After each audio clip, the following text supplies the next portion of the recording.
2020 DMZ 포럼이 여러분을 초대합니다. 지구상 마지막 비무장지대 DMZ. 분단을 넘어 평화와 협력의 시대로 가는 새로운 출발. 한반도 평화와 번영의 해법을 찾는 열린 논의의 전당. 세계 최고의 석학, 국내외 유명 인사들이 한자리에 모이는 2020 DMZ 포럼. 9월 17일부터 18일까지 온라인으로 누구나 함께하실 수 있습니다.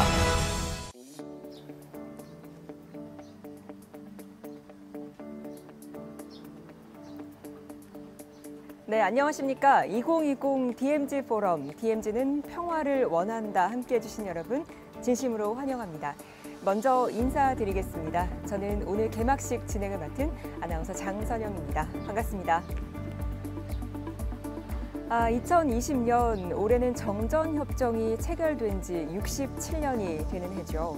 한민족을 갈라놓은 분단의 아픔이 그만큼 오랫동안 지속이 되었는데요. DMZ 포럼은 그동안 분단의 상징으로 여겼던 이 DMZ를 이제는 평화와 소통의 공간으로 재인식시키기 위해서 중요한 전환점 역할을 하는 자리입니다. 오늘부터 진행이 되죠. DMZ 포럼은 DMZ 페스타, 라이브 DMZ, 그리고 아트 DMZ와 함께하는 경기도 렛츠 DMZ 행사의 일환인데요. 해마다 평화를 염원하는 많은 분들을 모시고 다양한 행사, 그리고 먹거리, 볼거리를 누릴 수 있는 다채로운 행사로 만들어 왔습니다.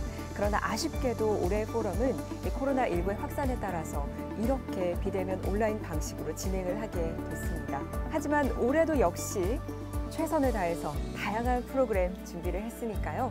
마지막까지 많은 응원과 또 관심을 부탁드리겠습니다. 오늘부터 18일까지 이틀 동안 펼쳐지게 되는데요.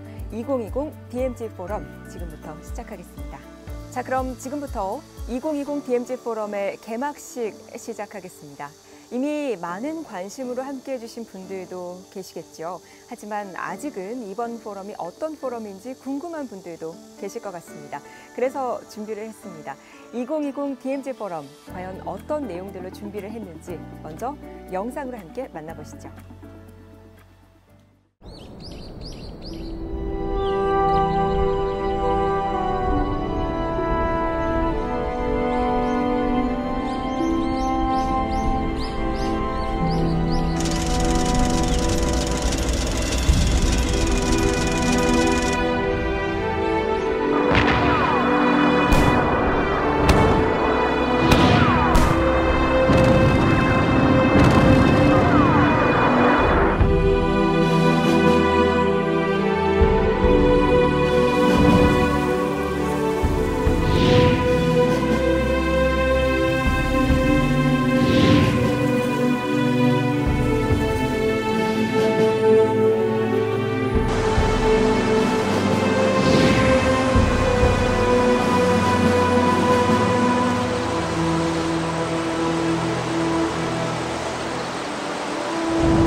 번영의 중심 경기도가 개최하는 2020 DMZ 포럼. 개회사로 본격적인 문을 열어보도록 하겠습니다. 오늘 개회사는 먼저 이재명 경기도지사께서 준비하고 계신데요. 함께 만나보시죠.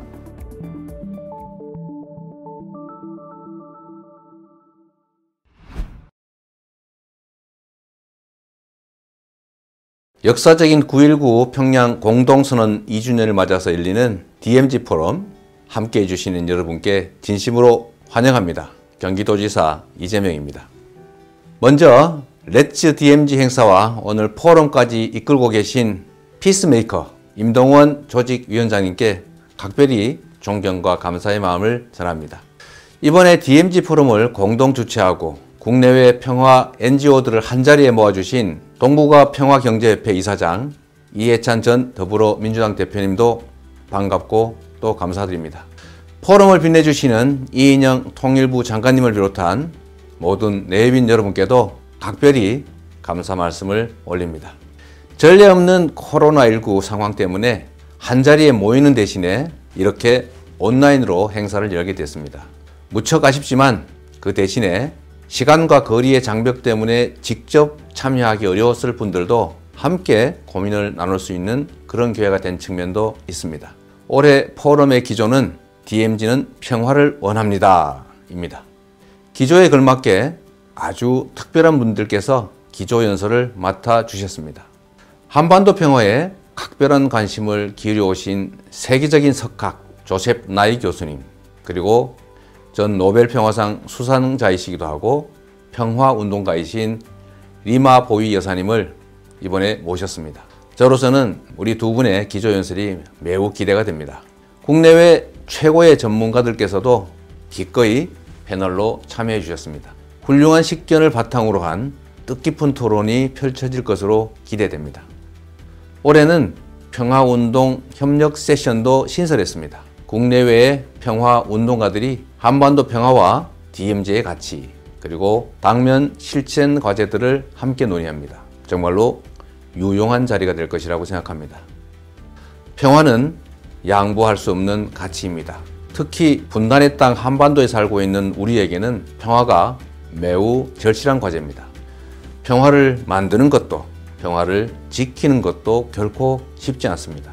그러나 그렇기 때문에 더욱 의미가 크다고 생각됩니다. 남북관계가 경색되고 대화도 어려운 지금이야말로 그 어느 때보다 평화를 위한 노력과 실천이 절실할 때입니다. 이번 포럼이 평화를 바라는 이들의 통찰과 해안을 모으는 소중한 자리가 되기를 소망합니다. 다시 한번 DMZ 포럼에 함께해 주신 모든 분들께 깊은 감사 말씀을 드립니다. 고맙습니다.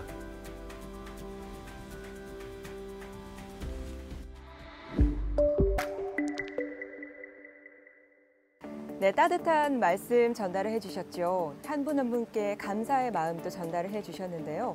평화를 향한 간절한 마음, 아마 오늘 함께하고 계신 모든 분들 공감하셨으리라 생각이 됩니다.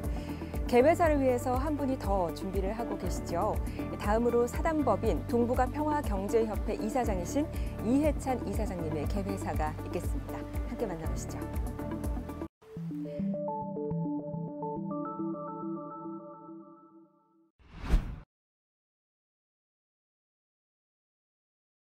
동북아 평화경제협회 이사장 이해찬입니다. 역사적인 2020 DMZ 포럼, DMZ는 평화를 원한다의 개회를 선언하게 되어 매우 기쁘고 영광스럽게 생각합니다. 이틀간의 심도 깊은 논의장을 마련해 주신 이재명 경기지사님, 기꺼이 기조연설을 맡아주신 리와 보이님, 조셉 나이 교수님, 각 세션에 참여해 주신 국내의 저명한 전문가 여러분과 내의 귀빈 여러분께 깊은 감사의 말씀을 드립니다. 전 세계적인 코로나19 팬데믹으로 이렇게 화상으로 뵙게 되어 매우 아쉽습니다. 하루빨리 코로나19 팬데믹이 진정되어 내년 2021 DMZ 포럼에서는 직접 만나 뵐 수 있기를 진심으로 기대합니다. 존경하는 참석자 여러분, 한반도의 지도를 보면 비무장지대는 한민족 공동체를 남북으로 나눈 실선이 됩니다. 우리는 수십 년간 교류와 협력을 통해 꽉 막혀있는 실선을 서로 소통하고 협력하는 선으로 만들기 위해 많은 노력을 기울여 왔습니다. 김대중 정부와 노무현 정부를 이은 문재인 정부는 그 분단의 실선을 뚫어 평화와 소통의 점선으로 변화시키려 하고 있습니다. 저를 비롯해 평화를 염원하는 우리 민족은 마침내 그 선을 없애는 날까지 평화와 통합을 향한 전진을 결코 멈추지 않을 것입니다. 존경하는 참석자 여러분, DMZ 포럼은 분단의 상징인 비무장지대를 한반도 평화와 협력지대로 세계적인 생태와 평화의 상징으로 바꾸기 위한 장입니다. 한반도 서쪽 비무장지대의 당사자인 경기도가 그 변화에 앞장서고 있습니다. 이 자리를 빌려 이재명 지사님과 경기도민 여러분께 격려와 감사의 말씀을 드립니다. 오늘부터 이틀간 DMZ 포럼에서 있을 여러분의 지혜와 열정, 토론과 나눔이 한반도 평화와 협력의 시간을 앞당기는 중요한 계기가 될 것입니다. 많은 지혜를 나누어 주시기 바랍니다. 한반도 평화와 DMZ 변화를 염원하며 이제 2020 DMZ 포럼의 개의를 여러분과 함께 선언합니다. 감사합니다.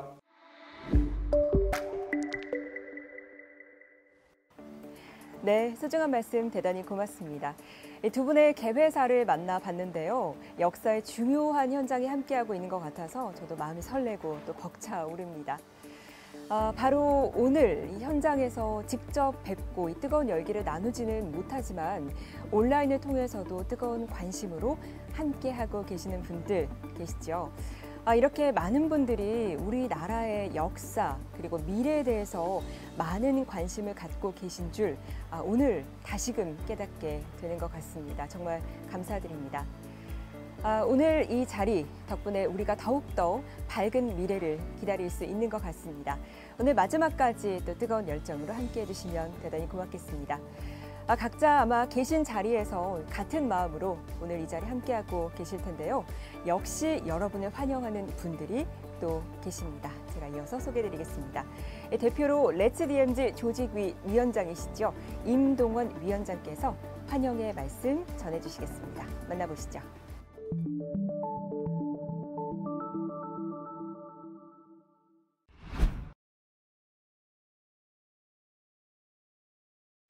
여러분 안녕하십니까? 렛츠 DMZ 조직위원회 위원장 임동원입니다.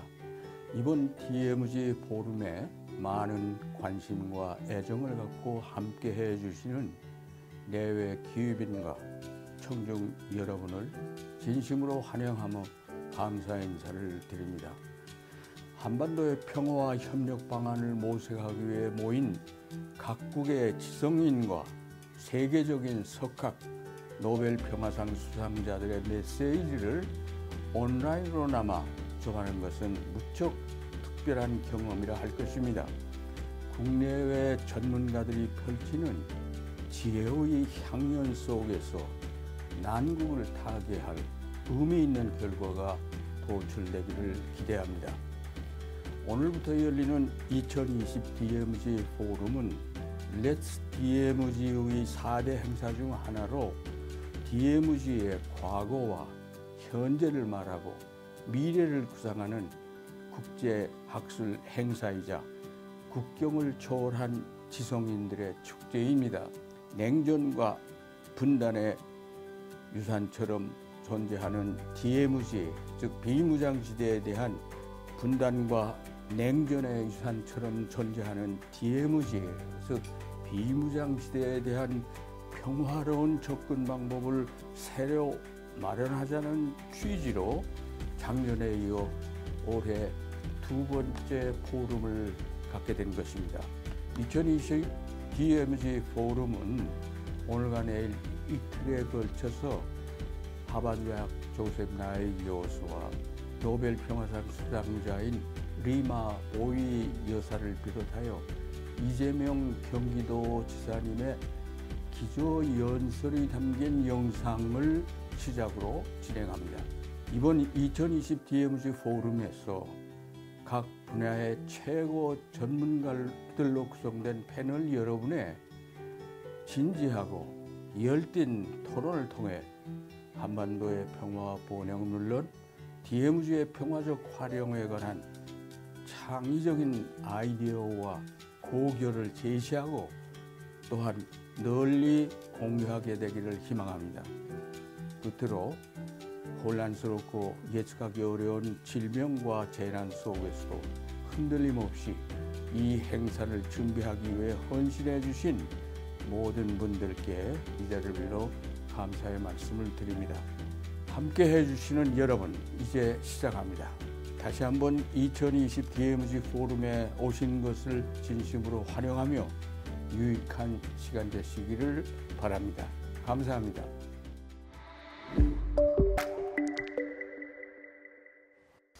네, 임동원 위원장님 소중한 말씀 대단히 고맙습니다. DMZ가 갖고 있는 과거와 현재, 미래의 가치에 대해서 모두 만날 수 있는 지성인들의 축제라고 이번 포럼 소개를 해주셨는데요. 여러분도 함께 하시면서 DMZ가 얼마나 소중한 가치를 갖고 있는지 다시 한번 생각해보는 기회가 되셨으면 좋겠습니다. 자, 2020 DMZ 포럼 개막식 일부 비대면 온라인 방식으로 진행을 하고 있는데요. 오늘 아쉽게도 개막식장에 함께 모이지는 못했지만 많은 분들이 이 자리를 함께 기뻐하고 또 축하를 해주셨습니다. 자, 이번에는 대표로 통일부 이인영 장관님께서 축사 전해주시겠습니다. 영상으로 함께 만나보시죠.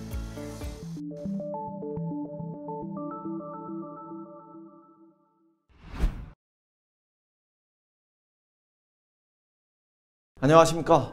대한민국 통일부 장관 이인영입니다. 2020 DMZ 포럼 개최를 진심으로 축하드립니다. 평화의 DMZ, 평화의 한반도를 향한 경기도와 이재명 지사님의 열정과 노력에도 감사드립니다. 온라인으로 함께 해주시고 계신 국내외 연구자, 활동가분들과 참가자 여러분들께도 마음 깊이 감사와 환영의 인사를 전합니다. 이곳 한반도는 선선한 바람이 불어오고 하늘이 높고 푸른 계절, 가을이 시작되었습니다. 다만 지난 여름 장마와 연이은 태풍으로 남과 북 모두 큰 피해를 입은 것이 안타까울 뿐입니다. 남북이 재난과 재해를 함께 이겨내는 생명 안전 공동체로서 협력해 나갈 수 있기를 희망합니다. 남북이 뜻과 지혜를 모으면 어떤 길도 열어나갈 수 있음을 우리는 세계 앞에 증명한 바 있습니다. 2년 전 9월 19일 남과 북의 지도자는 평양 공동선언과 군사 분야 합의를 통해서 DMZ를 평화의 땅으로 만들자고 약속했습니다. 이후 전쟁과 분단의 상징이었던 DMZ는 변화의 시간을 맞이했습니다. 정전협정 이후 최초로 남과 북은 감시초소의 일부를 철수시켰고 판문점 공동경비구역에서는 모든 총기가 사라졌습니다. 화살머리 고지에서는 한국전쟁 전사자들의 유해 발굴도 이루어졌습니다. 철수한 감시초소를 따라 DMZ의 평화의 길이 조성되었고 아프리카 돼지열병으로 중단되기 전까지 15,000명이 넘는 내외국인들이 이 길을 따라 걸었습니다. 나아가 지난해 9월 문재인 대통령께서는 유엔 총회 연설을 통해 DMZ를 국제평화지대로 만들어 가자고 제안하셨습니다. 70년의 군사적 대결이 낳은 비국의 공간을 세계가 함께 가치를 누리는 평화와 생명의 공간으로 바꾸어 가자는 취지였습니다. 이제 우리는 새로운 상상력으로 DMZ와 접경지대를 바라보아야 합니다. DMZ의 남북이 공동으로 재난관리 시스템을 갖춘다면 수해, 병해충, 산불 등이 경계를 넘나들 때 가장 신속하게 감지하여 대응하고 주민들의 안전을 지킬 수 있을 것입니다. 세계의 젊은이들이 남과 북의 DMZ를 연결한 평화의 길을 따라 만남, 화해, 생명으로 가는 새로운 미래를 걷게 될 것입니다. 발전이 더디던 접경지역에도 사람이 오가고 도로와 철도가 연결되어 평화경제의 엔진이 힘차게 뛰게 될 것입니다.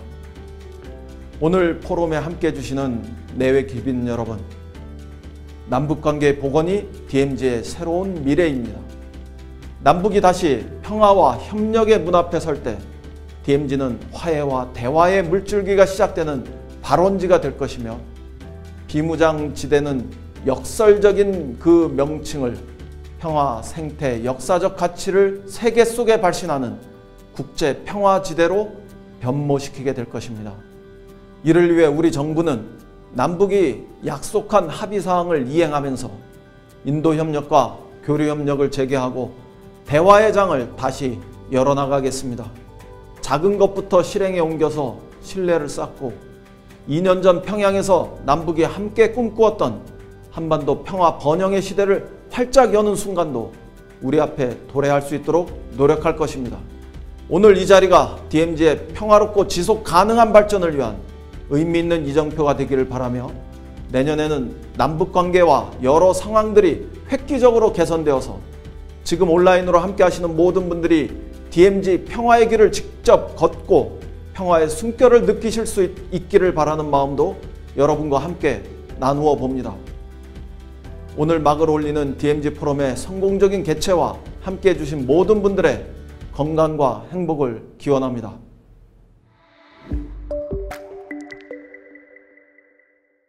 네, 이인영 장관님께서 소중한 말씀 수고해 주셨는데요. 말씀해 주신 것처럼 오늘 이 자리를 통해서 앞으로 평화롭고 지속 가능한 시대 빨리 맞이할 수 있을 것 같습니다. 함께하는 노력이 더욱더 빛나는 시간이 곧 오기를 기대합니다.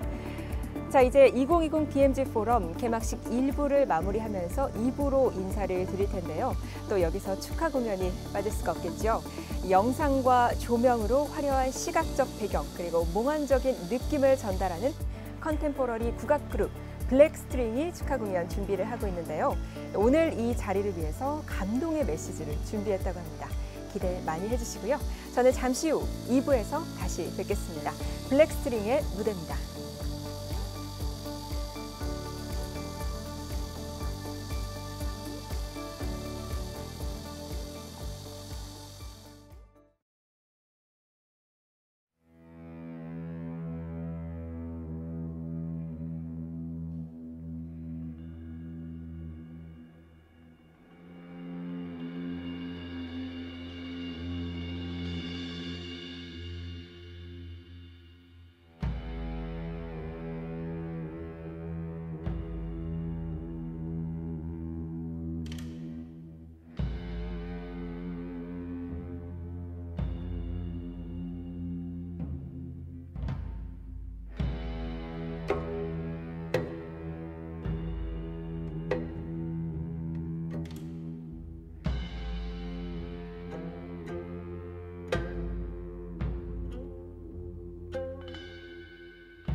네, 2020 DMZ 포럼, DMZ는 평화를 원한다. 이제 드디어 개막식 2부의 막이 올랐습니다. 이번 2부에서는 어떤 이야기들로 여러분과 함께 이야기 나눌지 더욱더 기대가 되는데요. 계속해서 2부 함께 나눠보시죠. 다양한 국내외 인사들의 기조연설이 이어서 기다리고 있습니다. 이 진정성 있는 이야기들을 통해서 아마 평화의 진짜 가치를 만나실 수 있을 텐데요. 이제 한반도뿐만 아니라 국제사회에서 평화 협력과 또 공동 번영을 찾아가는 우리의 평화의 가치, 어떤 이야기들로 감동과 도전 정신을 전달해 주실지 궁금합니다. 먼저 첫 번째 기조연설 수고해 주실 분 소개해드리겠습니다. 이재명 경기도지사께서 함께해 주시겠습니다. 만나보시죠.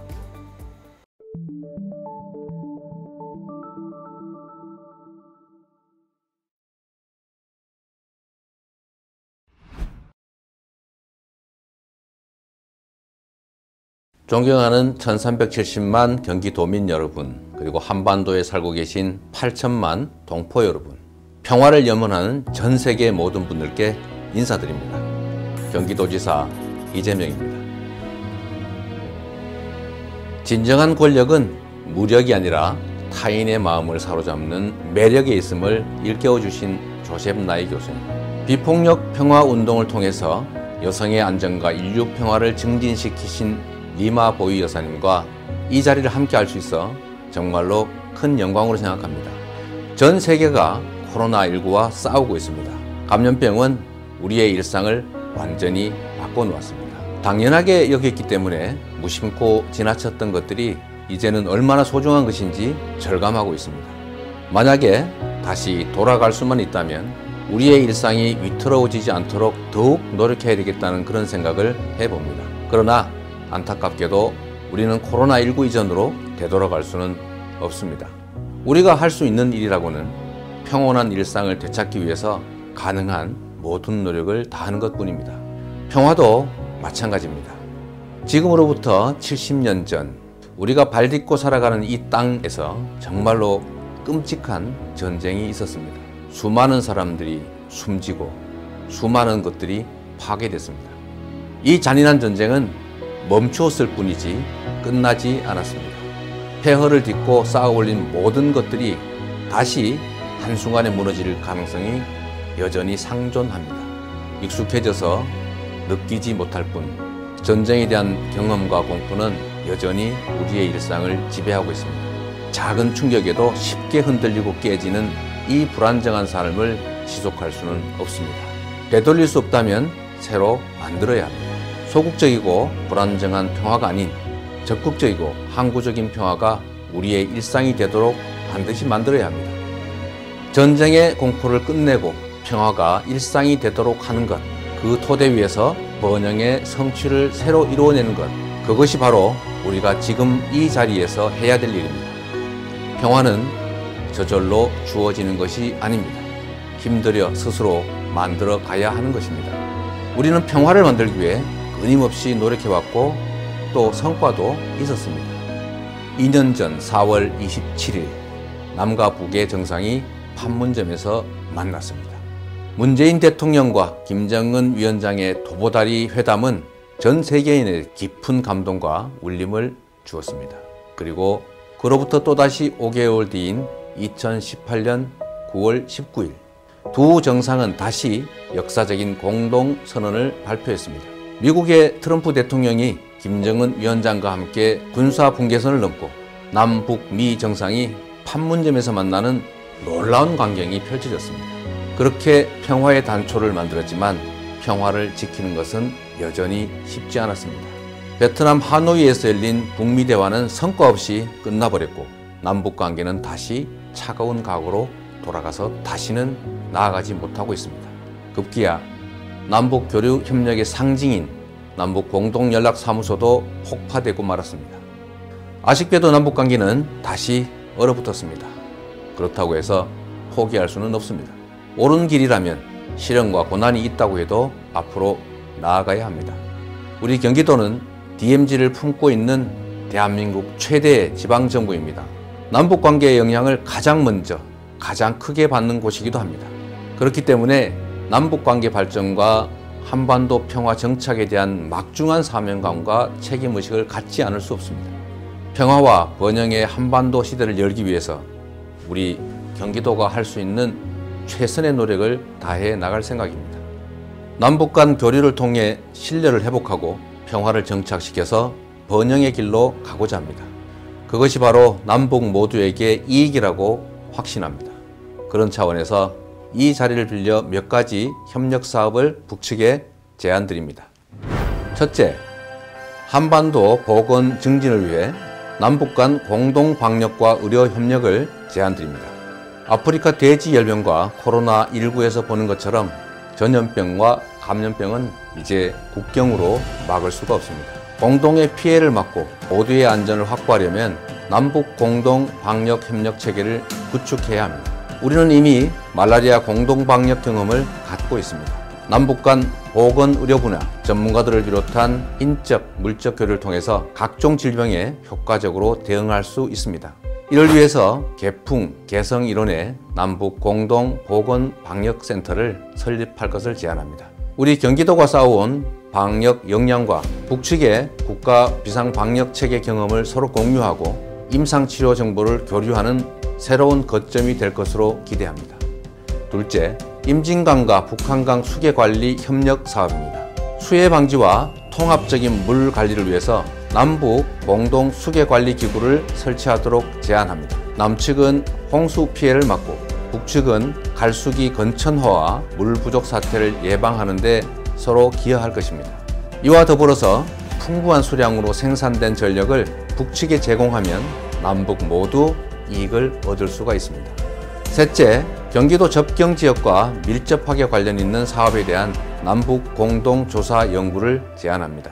한강 하구의 남북 공동 수로 조사 재개와 함께 서해 경제 공동 특구 조성 사업을 상호 합의한 대로 반드시 이행해야 합니다. 비무장지대 안에 개성과 판문점 등과 연계해서 남북이 자유롭게 오갈 수 있는 평화공원을 조성할 수 있도록 조사 연구를 하고 싶습니다.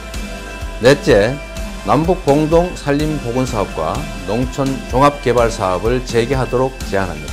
경기도는 지방정부 최초로 양묘장 조성 물품과 스마트폰 시대에 대한 UN 대북 제재 면제 승인을 받은 바가 있습니다. 대북 제재 걱정이 사라진 만큼 개풍 양묘장과 농촌 시범마을 조성 재개를 위한 남북 간 협의를 서둘러 재개해야 합니다. 이제 마지막으로 이 모든 사업에 앞서 긴급한 대북 수해복구 지원 사업에 대해서 말씀드리겠습니다. 연이은 태풍으로 남측의 피해도 크지만 북측의 피해는 상상을 초월할 정도로 심각하다고 들었습니다. 같은 민족으로서 동포가 어려울 때 돕는 것은 당연지사입니다. 1984년 우리가 큰 홍수 피해를 입었을 때 북측 역시 쌀과 의약품을 비롯한 구호물자를 조건 없이 남측에 지원한 바가 있습니다. 우리 경기도는 형편이 가능한 범위에서 조건 없이 대북 수해복구 지원 사업에 나서겠습니다. 앞서 말씀드린 제안들을 실천하려면 북측의 참여가 반드시 필요합니다. 경기도는 언제 어디서든 대화할 준비가 되어 있습니다. 북측의 통큰 결심과 참여를 기대합니다. 국회에도 요청드립니다. 대북전단 금지법 제정, 남북 정상선언 비준 같은 현안을 조속하게 처리해서 평화협력에 대한 우리의 의지를 북측은 물론 전 세계에 신속하게 보여줄 수 있기를 기대합니다. 쉽지 않은 길이지만 반드시 가야 할 길. 한반도 평화 시대를 함께 열기 위해서 모두 함께 해주시기를 부탁드립니다. 고맙습니다.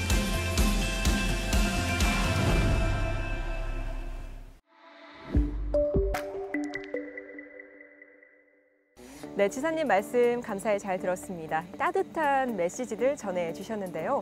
평화의 소중한 가치, 얼마나 중요한 것인지 다시금 깨닫고 또 느끼게 되는 것 같습니다. 말씀해 주신 것처럼 앞으로도 우리의 평화의 가치를 지키기 위해서 함께 많은 노력들 이어가야겠죠. 소중한 말씀 대단히 고맙습니다. 자, 이어지는 두 번째 기조연설 소개를 드리겠습니다. 아마 많은 분들께서 이분을 좀 기다리고 계실 것 같은데요. 소프트파워 이론으로 유명한 세계적인 석학이시죠. 조셉 나이 하버드 케네디 스쿨 석좌 교수께서 이어서 기조연설 수고해 주시겠습니다. 만나보시죠.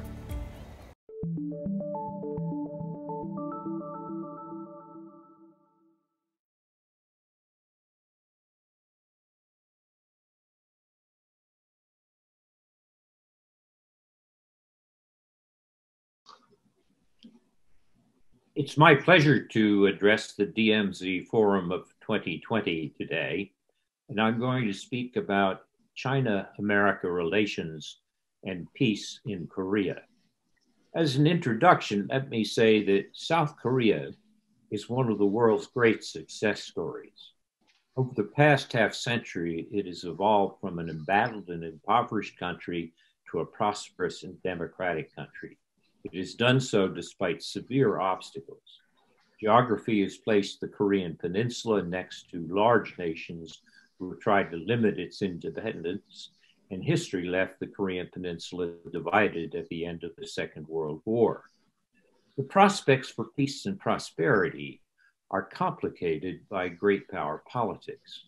As a geographical neighbor, China is bound to have influence on the peninsula, and South Korea has balanced the power of its large Chinese, Japanese, and Russian neighbors, allying with a distant power, the United States, which has no territorial claims in the region. This alliance has kept the overall peace and South Korean independence, but it has had its dangerous moments. More recently, China and the US have cooperated in trying to contain the North Korean nuclear threat. At the same time, South Korea has benefited from trade and investment with China, the world's second largest economy, and the country with the most economic influence over North Korea. Thus, South Korean peace and prosperity will be strongly influenced by the state of relations between the US and China. Unfortunately, as the London Economist described the situation on August 1st, the two countries distrust each other more now than at any point since Richard Nixon went to China almost 50 years ago. As presidential elections draw near, the potential for dangerous miscalculations is growing. This is not good for South Korea, but the careful management of a cooperative rivalry is possible, and it would include the containment of the North Korean nuclear threat. Let me now turn to the evolution of US-China relations. Ever since US Vice President Mike Pence's harsh criticism of China in 2019, many observers have been talking about a new Cold War. This was reinforced by speeches in 2020 by Secretary of State Michael Pompeo and other officials. While it's true that the United States and China have entered a new phase in their relationship, my view is that the Cold War metaphor is misleading. During the real Cold War, the United States and the Soviet Union targeted tens of thousands of nuclear weapons at each other and had virtually no trade or cultural ties. By contrast, China has a more limited nuclear force. Annual Sino-American trade totals at $500 billion, and more than 350,000 Chinese students and 3 million tourists are in the US each year. A better description of today's bilateral relationship is cooperative rivalry. Since the end of World War II, US-China relations have gone through three phases that lasted roughly 2 decades each. Hostility marked the 20 years after the Korean War, followed by limited cooperation against the Soviet Union during the phase that followed President Nixon's famous 1972 visit. The Cold War's end ushered in a third phase of economic engagement, with the US helping China's global economic integration, including its entry into the World Trade Organization in 2001. Yet in the first post-Cold War decade, President Bill Clinton's administration hedged its bets by simultaneously strengthening the US-Japan alliance and improving relations with India. Now, since 2017, President Donald Trump's official national security strategy focuses on great power rivalry, with China and Russia designated as America's main adversaries. While many Chinese analysts blame this fourth phase on the clumsy leadership of US President Donald Trump, Chinese leaders are also to blame.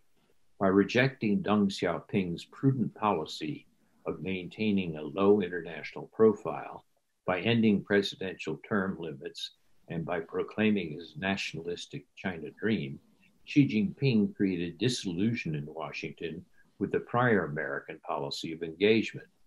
The view of China within the US has already begun to sour before the 2016 presidential election. Trump's rhetoric and tariffs were merely gasoline poured on a smoldering fire that China had lit. The American liberal international order helped China sustain rapid economic growth and reduce poverty dramatically.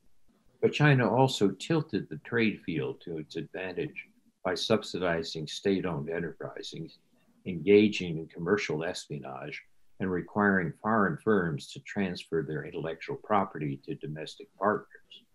While most economists argue that Trump was mistaken to focus on the bilateral trade deficit, many supported his complaints about China's efforts to challenge America's technological advantage.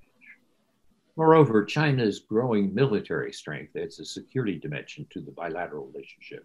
China's creation of artificial islands in the South China Sea did not meet the standards of international law, but China rejected the judgment of the Hague Tribunal on the Law of the Sea. The US replied by sailing naval vessels close to the artificial islands to support traditional freedom of navigation. Moreover, China proceeded to militarize the islands despite assurances to President Obama that it would not do so. In addition, China challenged Japan's control of the Diaoyu Senkaku Islands in the East China Sea, despite China's declaration that they were covered by the provisions, despite Obama's declaration that they were covered by the provisions of the US-Japan Security Treaty. While this fourth phase of the US-China relationship is not a Cold War, owing to the high degree of interdependence that we have, it is much more than a typical trade dispute. In addition, this fourth phase of the relationship has been marked by technological nationalism.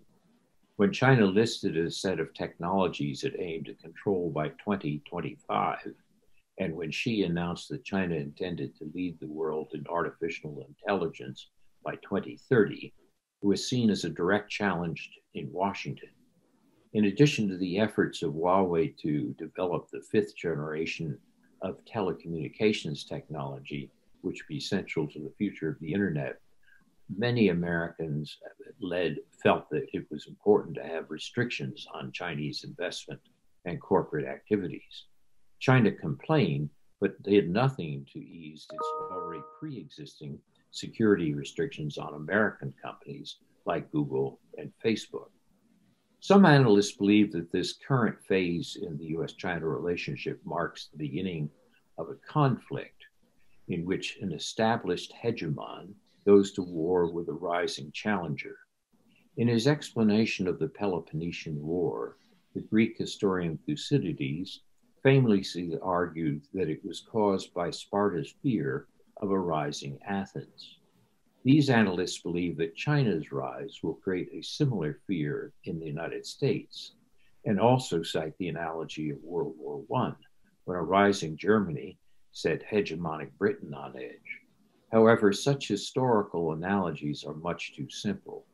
The causes of World War I were far more complex and included growing Russian power, which created fear of Germany, rising nationalism in the Balkans and other countries, and the risk deliberately taken by the Habsburg Empire to stave off its decline.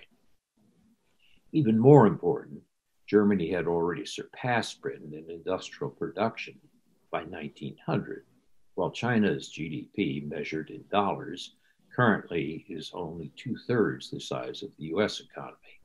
The US has more time and assets to manage the rise of Chinese power than Britain had with Germany.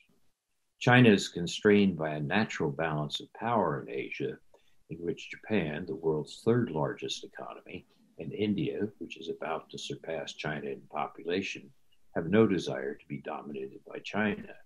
Succumbing to the fear that Thucydides described would be an unnecessary self-fulfilling prophecy for the US. Neither China nor the US poses an existential threat to the other the way that Hitler's Germany or Stalin's Soviet Union did. China is not about to invade the US and is unable to expel America from the Western Pacific, where most countries welcome the American presence as a balance against overbearing Chinese influence. Japan, a major part of the so-called First Island chain, pays nearly 3/4 of the host nation costs to keep 50,000 U.S. troops based there, and the American security guarantee helps to maintain its status as a non-nuclear weapon state.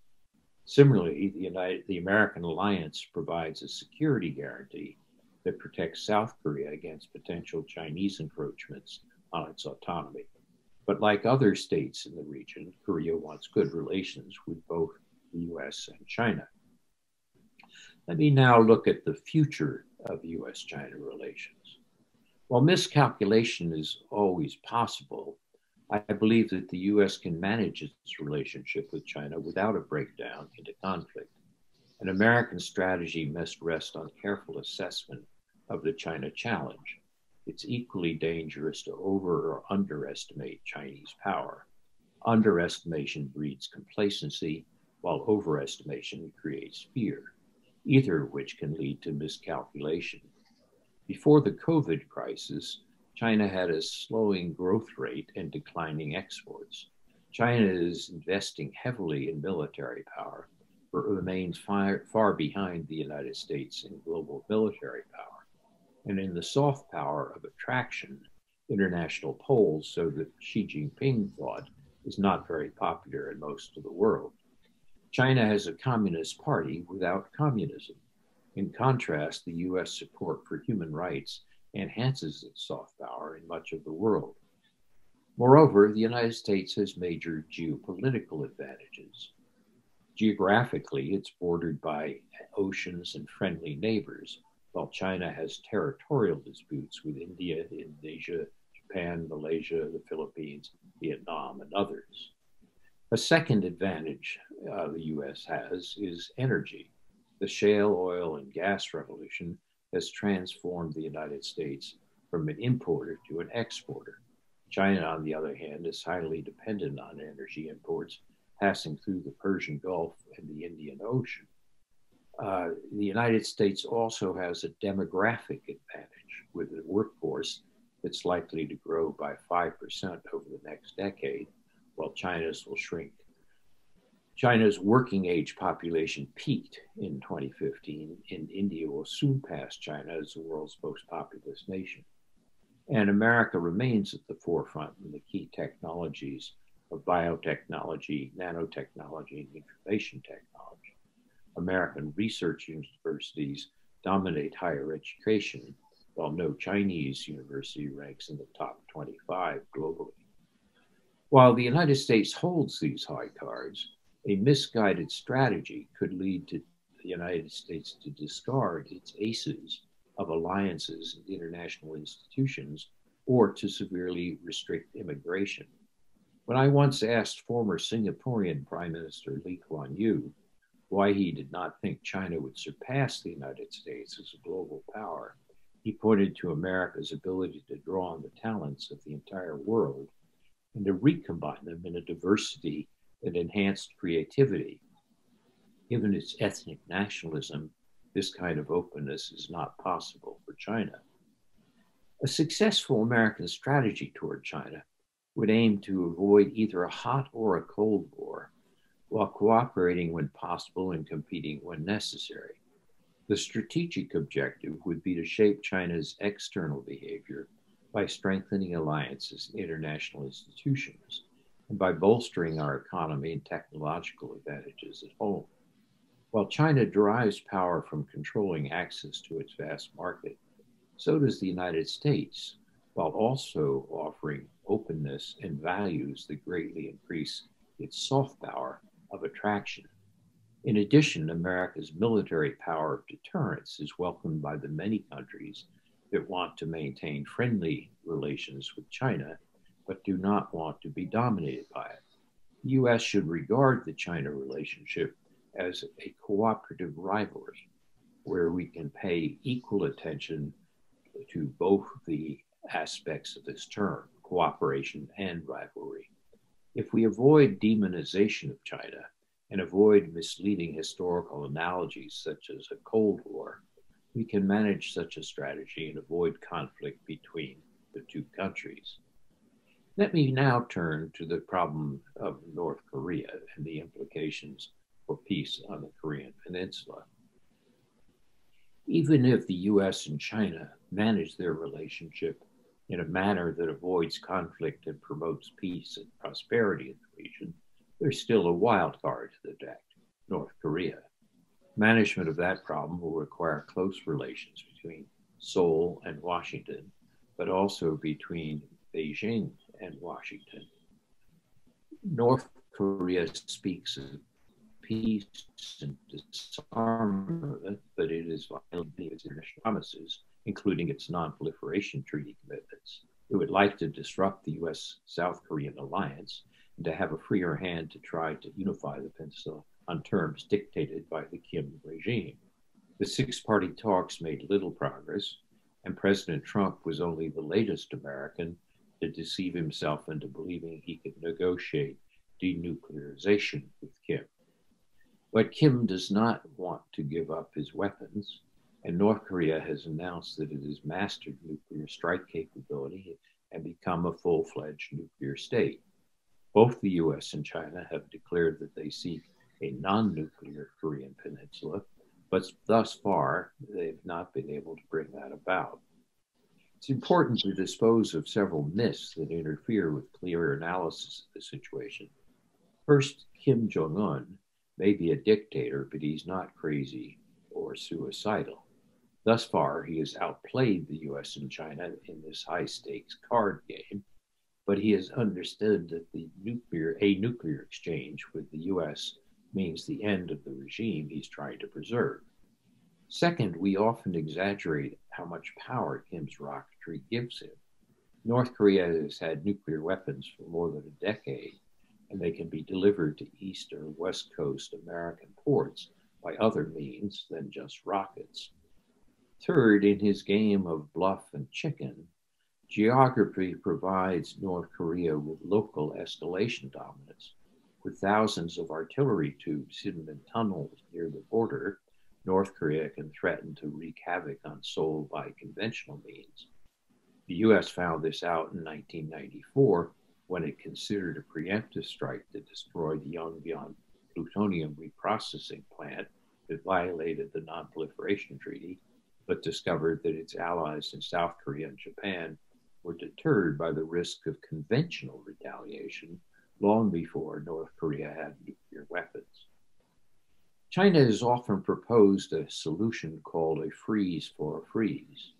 North Korea would halt all nuclear missile tests, which is easily verifiable, and while that would not reverse Kim's nuclear status, it would slow the development of his arsenal. In turn, the US would halt the annual military exercises that it conducts with South Korea. We would reserve the right to resume exercises if North Korea violated its test ban or exported nuclear materials. Some see this as a good deal, but it depends on how one assesses Kim Jong-un's objectives. If all he wants is security, we could just leave him alone, perhaps sign a peace treaty, relax sanctions, and let economic growth change the regime. But the Kim regime is not a status quo power. Since 1945, it has been an oddity as a hereditary communist dictatorship whose legitimacy rests on claiming to be the vanguard of Korean nationalism. Thus far, it has fallen behind in the economic competition with the South, but it hopes its nuclear status will change the balance. Some analysts believe that menacing the US is a means of isolating and exercising dominance over South Korea, and a means for the regime of Kim Jong-un to ensure its long-term survival. If weakening the ties between the US and South Korea is central to Kim's strategy, China's freeze for freeze proposal plays into his hands. And rather than reduce risks, it may embolden the North to return to the risky conventional pressures on South Korea, such as it exercised in 2010 when it sank a South Korean frigate and shelled South Korean islands. The short-term policy alternatives are not promising. One is a limited use of force if diplomacy fails. but such an approach would trigger a disaster. Even if designed as a limited strike, would a decapitation effort or missile shoot-down stay limited? If not, casualties could range from the tens of thousands to much higher numbers. Sanctions continue to be an option, but thus far their pressure has not been enough to make the Kim regime give up what it thinks of as its key nuclear asset. Chinese diplomacy and sanctions are crucial, but thus far China has pulled its punches. China does not like Kim or his nuclear weapons, but even less does it want chaos on its border or Americans in North Korea. A possible negotiating package would be something like the Cold War slogan GRIT, or gradual reduction of international tension. The US would assure China of our limited goals and agree to coordination of actions. No surprises, no marches to the Yalu River. China would use its economic pressure and diplomacy to freeze the immediate threat posed by North Korean tests, but not insist on a freeze on US forces.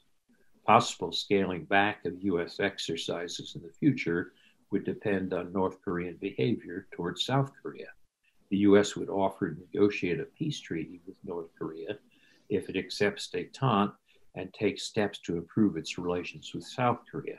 Some sanctions would be relaxed depending on the progress in this détente. US and China would accept North Korea's de facto nuclear status for now, but jointly restate our long-term objectives of a nuclear-free Korean peninsula. North Korea agrees to stop tests under this plan and no further exports of nuclear materials. China threatens sanctions on food and fuel if Pyongyang cheats or breaks the agreement. Now, the prospects for such a negotiated package may not be high, and if it fails, we have to remember that the US and South Korea should not panic. The alliance could still keep the peace until there's change in North Korea. If the US could deter a much stronger Soviet Union from taking an isolated West Berlin for 3 decades, we can deter North Korea. We should reinforce our defense capability regarding our alliance with South Korea and Japan. We should stay in constant diplomatic talks with China. We should agree that North Korean nuclear exports or aggressive actions towards South Korea will be met with punitive sanctions. The presence of nearly 50,000 American troops in Japan and some 28,000 in Korea makes our extended deterrence credible. Kim Jong-un cannot kill South Koreans or Japanese without killing Americans, and that would mean the end of his regime. If Seoul, Washington, and Beijing work together to play for the long run and play the long game, we can achieve our common interest of containment and peace on the Korean Peninsula, and that is our firm wish. Thank you very much for your attention, and I hope you will have a very successful conference.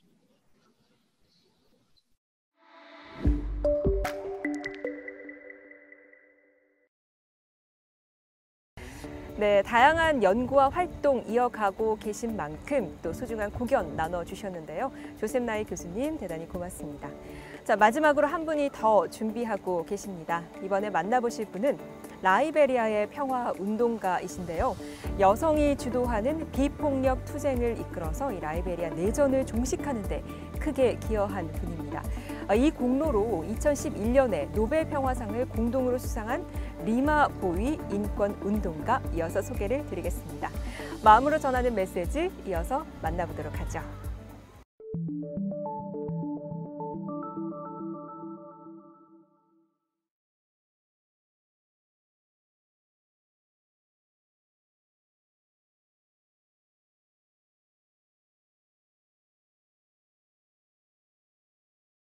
Your Excellencies, distinguished ladies and gentlemen, youth groups, women activists, one and all. It is with great joy and pleasure that I deliver this keynote at this DMZ forum titled Beyond Division to Peace and Cooperation. The theme of this gathering is a befitting title, especially in a world polarized and divided on many fronts. Religious, ethnic, racial, and ideological divisions continuously destroy our world's very fabric and are causing hardship and pain for many people around the globe. The world is in dire need of peace, justice, and sustainable development. Every day, there are calls for cessation of aversions from Africa to Asia to Europe, from America to the Arab world. Women and children in all scenarios bear the greatest brunt of divisions and crises. For many years, I have dedicated my life to the fight for peace and gender equality. My work has taken me to many places in the world. In all of these spaces and places, though the context may be different, the pain, hopelessness, and agony caused by war are the same. Young people in conflict-ridden areas find it increasingly difficult to visualize a future for themselves. In Libya, a few years ago, a group of young people told me that they could not even imagine their lives 30 minutes from the time we had gathered. During our debrief session at the end of the trip, we stressed to our partners that the armed groups in Libya would dramatically multiply if the international community continued to ignore the security context. 4 to 5 years later, the situation has evolved to exactly as we predicted. The number of armed groups in Libya has progressed immensely. In November of 2013, I was invited to Busan, South Korea for the World Council of Churches event. My time in Busan uniquely exposed me to the human side of the Korean conflict. Before my intimate exposure, my limited understanding of the conflict was informed primarily by westernized political analysis and militarized discussions. I bless God for sending 2 young people my way who made the political personal. When we met, they told me about the Korean conflict and how it led to the separation of them and their great-grandparents.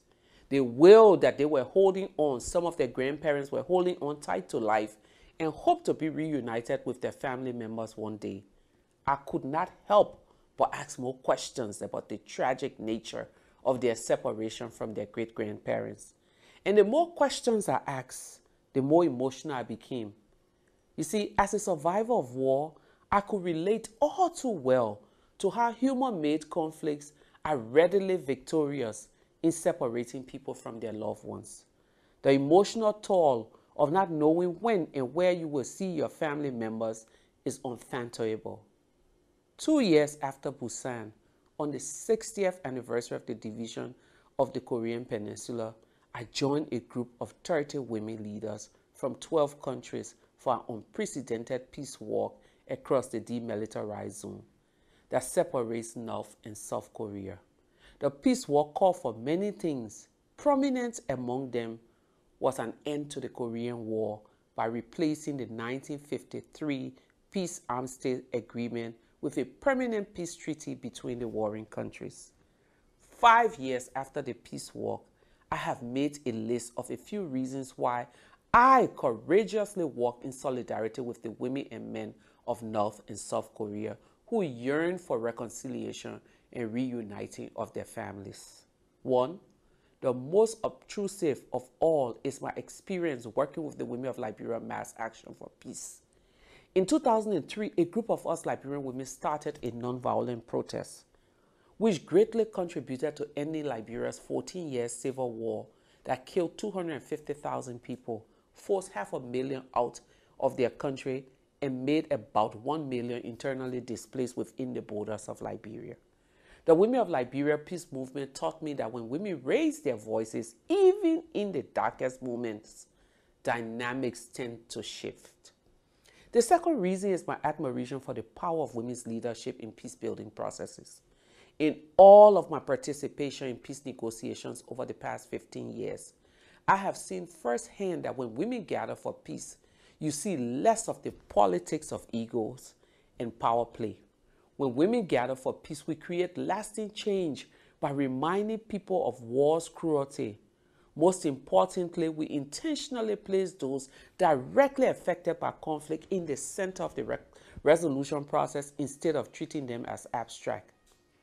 Last but not least, women's drive, commitment, and tenacity inarguably create lasting peace in intense conflict contexts. Your Excellencies, distinguished ladies and gentlemen, it's been almost 70 years since the Korean War ended in an armistice agreement that brought about a complete cessation of hostilities and called for the signing of a permanent peace agreement. Although the armistice succeeded in stopping shooting at the 38th parallel for nearly 70 years now, which is by far the most densely militarized area on Earth, the reality is a ceasefire agreement is not the same as permanent peace treaty between both parties.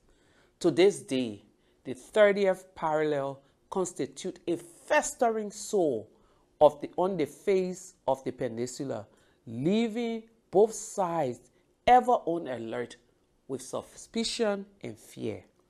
This unresolved conflict has caused the separation of over 10 million families with absolutely no glimpse of reunification. I have been told that the definition of insanity is doing the same thing repeatedly and expecting a different result. My own country, Liberia, for 14 years was a true definition of insanity in its quest for peace and stability. Attempts to resolve Liberia's civil conflict saw over 24 peace conferences, over 12 peace agreements, and many political pledges and commitments. None of those concerted efforts ever brought about the peace that Liberians yearn for, until Liberia's women launched a mass action for peace.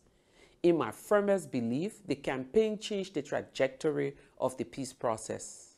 It moved the conversation from barriers to cooperation. It redirected the theme from militarism to people and the impact the war plays on their livelihood. For years, the Korean War has been centered around not just the North and South, but also a hegemon of those who are overly invested in the politics and benefits of the war at the expense of the poor civilians. Your Excellencies, no nation on the face of this earth can fully embrace peace if the conversation is void of civilians, their daily realities and future, and is solely focused on weaponization and politics. Some may argue that this is a simplistic view to end one of the most protracted and polarized conflicts. Still, I say to them, political conversations alone can never break down barriers. Whilst it is true that politics is one of the elements in breaking down barriers, the involvement of people, their needs and aspirations should be at the center of every discussion surrounding peace. For over half a century, the Korean leaders on both sides, North and South, have failed to integrate the people's call to demolish the barrier. Your Excellency, distinguished ladies and gentlemen, for the Korean people to experience absolute peace and cooperation, permit me to kindly proffer the following recommendations. Engage in a Korean-only peace dialogue, void of external parties. Administer the signing of a peace agreement that will officially end the Korean War. Engage in an inter-Korean cooperation through economic and cultural activities. Build trust and engage instead of isolation. Facilitate the reunion of divided families. In 2015, we made the journey to Pyongyang and to Seoul. The trip happened after months of planning and many conversations. I was glad to have formed a part of the group of women that made that historic trip. At the end, we walked the DMZ. We made it to South Korea amidst loud cheers and some boos, but it was worth it. The question one may ask, did we achieve peace? My answer is a resounding yes. You see, distinguished ladies and gentlemen, peace is not just about ending war. Peace is about the creation of conditions that dignifies all people. On our visit to both the North and South, we had the opportunity to sit, to listen to each other's stories. We had moments to embrace and to share meals. We spent days dignifying each other's humanity. We broke down barriers and gave hope to those who had lost all hope. To sum it all up, we moved beyond barriers and took a few steps closer to cooperation and peace. My prayer is that this will happen once and for all for the people of North and South Korea. I thank you.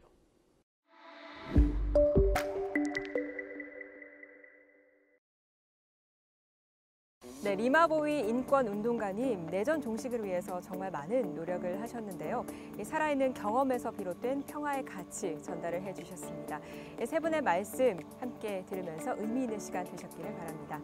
가까운 미래에는 한반도의 DMZ가 세계 속에서 평화운동 네트워크의 거점으로 거듭날 수 있도록 응원하면서 2020 DMZ 포럼 DMZ는 평화를 원한다 개막식은 여기서 마무리하도록 하겠습니다. 개막식은 여기서 끝나지만요. 포럼은 내일까지 이어지니까요. 우리의 어제와 오늘 그리고 내일의 이야기인 DMZ에 여러분 계속해서 많은 관심 부탁드리겠습니다. 저는 여기서 인사드리겠습니다. 유익한 포럼 되시길 바랍니다. 지금까지 아나운서 장선영이었습니다. 고맙습니다.